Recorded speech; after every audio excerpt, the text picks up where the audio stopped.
Perfect location, gorgeous aesthetic, high quality coffee, and the utmost work friendliness, I need 10s across the board. I've spent the last 2 years visiting every green, cozy, sun-kissed, artisanal, book-lined cafe sanctuary I can find in the city.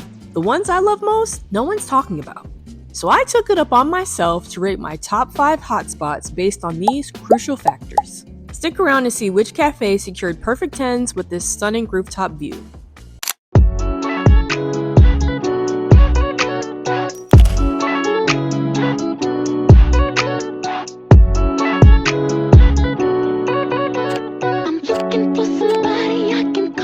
University City.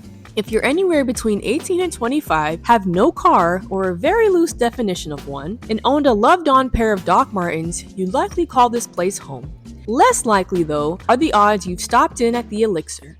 Sitting smack dab on the corner of 36th and Market, grabbing the bus, trolley, or train are all viable options. Driving is a no-brainer, unless you're willing to spend a little bit more time working for some street parking. The vibes and work friendliness are just unmatched.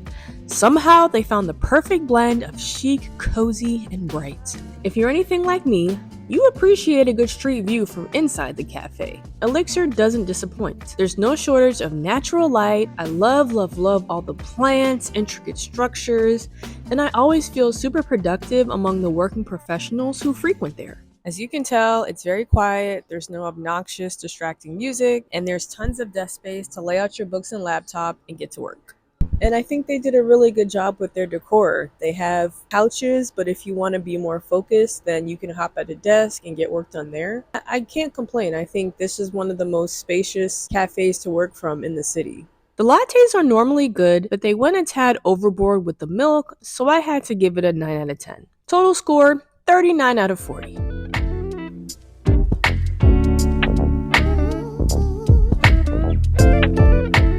Small talk with the owners, directly sourced coffee beans, and uncut corners are the often overlooked particulars that made me fall in love with this place. You know how everyone's preaching about authenticity these days? Well, it don't get no realer than this. If fancy decor and elaborate workspaces are your top priorities, clearly this ain't your spot. But one thing you ain't gonna find nowhere else? This caliber of coffee. Easily the best latte in the city, and I don't see that changing anytime soon. Getting here via train isn't a thing though, and the painfully slow bus isn't that great of an option either. Your best bet is driving. Street parking is decent and way cheaper than most Philly neighborhoods. Yet the cheapest city parking can't compete with the free, ample spots surrounding Griffin. A fair accommodation considering there's little to no access to public transit. But once you take in the pure splendor of this place, all is forgiven. The grungy industrial design, the quirky artwork, and this patio? Hello? Come get your 10s. I mean, do y'all see this? This is literally my favorite cafe to go to. If we're just talking about vibes and aesthetic, this lawn, the little courtyard here, the sun, the brick,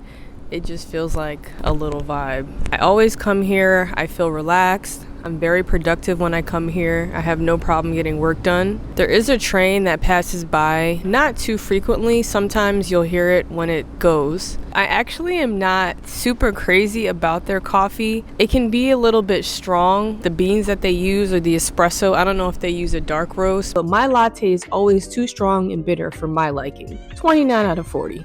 While Griffin can use some serious pointers in the caffeine department, Mama needs no help. Perfect cup of coffee every single time. No complaints there. One solid complaint though. Taking any mode of transportation aside from a car, getting to Ardmore can be a real pain. Lots of walking, sweating, waiting. It's giving New Yorker. Just don't do it. Drive and park in the visitors parking lot right across the street. Simple. Thankfully though, getting there is the worst part. It's located right in the beautiful suburban square, which is full of stores, restaurants, and places to lay out. When you step foot in there, prepare yourself. There's this beautiful mixture of whimsical, rustic charm that I haven't seen anywhere else, and their attention to detail needs to be studied. Unlike any other cafe on this list, they're actually a laptop-free environment, so instead of working, they encourage guests to read, socialize, and spend time unplugged from their devices. Don't get me wrong, I've still gotten work done there, but there are no outlets, so make sure your laptop is fully charged. 25 out of 40. So who is the best?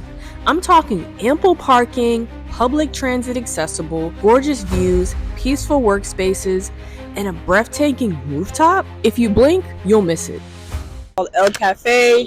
We are right downtown in Center City. Over here is Market Street, right by the 19th Street trolley parking on the streets that you have to pay for. This is the heart of the city, so let's go in and check it out. If you've ever grabbed a margarita and tacos at El Teco, like me, you were probably totally oblivious to this hidden beauty just a few feet away. Can we get into this masterful design? If you told me this was some deluxe Caribbean resort, I would have believed you. But a quaint cafe in a hotel in the heart of Center City? No way. But wait, what about the coffee? So this is actually my first time at this hotel slash cafe. The coffee I got is what I typically get, so iced latte with cinnamon. Let's do a taste test and see. The coffee is very good. Good quality, not too much milk. Perfect. Now, I don't normally get pastries, but for the sake of the video, I thought, why not? Looks good.